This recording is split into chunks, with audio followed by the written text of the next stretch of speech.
বাসা থেকে স্কুলের দূরত্বটা আমরা নির্ণয় করব। তো এখান থেকে এটার দূরত্ব আমি ধরে নিলাম 1 কিলোমিটার,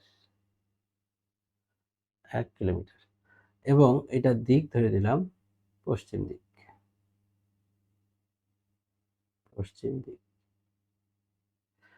তাহলে এই স্কুলটির অবস্থান নির্ণয় করতে গেলে আমাকে একটা প্রসঙ্গ বিন্দু লাগছে এবং সাথে শুধু দূরত্ব না, দিকটাও লাগছে। তখন আমি স্কুলের অবস্থানটা একদম স্পষ্টভাবে বুঝতে পারছি যে এর থেকে পশ্চিম দিকে 1 কিলোমিটার দূরে স্কুলের অবস্থান।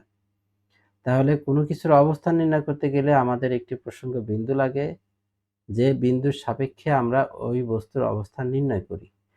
ঠিক আছে? এখন এই প্রসঙ্গ বিন্দু স্থিরও হতে পারে, চলনশীলও হতে পারে। সাপোজ এটা একটা ট্রেন, তো এই ট্রেনটা গতিশীল আছে। এটা টি1 টাইমে এখানে ছিল, টি2 টাইমে এখানে চলে গেল। তো এর ভিতরে দুইজন ব্যক্তি বসা আছে, ট্রেনের মধ্যে দুজন ব্যক্তি বসা আছে। আর এইখানে স্টেশনে একটা লোক দাঁড়িয়ে আছে। এখন সে দেখতে পাচ্ছে যে এই ট্রেনের যে দুইটা ব্যক্তি আছে যারা বসে আছে, তারা খুবই দ্রুত গতিতে তাকে পাস করে চলে যাচ্ছে। কিন্তু যে ট্রেনের মধ্যে একজন এখানে বসে আছে, আরেকজন এখানে বসে আছে, একে দেখছে স্থির, একে দেখছে একে স্থির।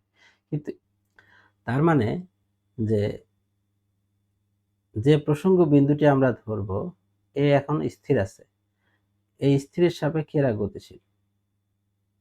এখন ধরা যাক যে দুইটা বাস, এইটা একটা বাস, এইটা আরেকটা বাস। এমন সময় হয় না যে পাশাপাশি দুইটা আমরা ক্রস করি, তো এখানে জানলায় একজন বসে আছে, এখানে জানলায় একজন বসে আছে। তো একে দেখছে, একে দেখছে। এখন এটার গতি যদি বেশি হয়, এটার গতি একটু কম হয়, তাহলে কি মনে হবে যে এই গাড়িটা একটু হালকা জোরে যাচ্ছে।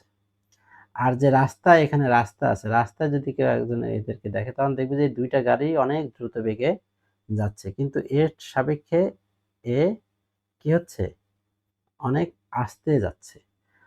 কেন? কারণ এও গতিশীল, এও গতিশীল, কিন্তু এর গতির চেয়ে এর গতিটা একটু বেশি থাকার কারণে যতটুকু বেশি আছে গতি, সে তাকে ওই অতটুকু গতি বেশি মনে করছে, অর্থাৎ অতটুকু গতিশীলই মনে করছে। আর যে দাঁড়িয়ে আছে তার গতি তো 0, তো সে কিন্তু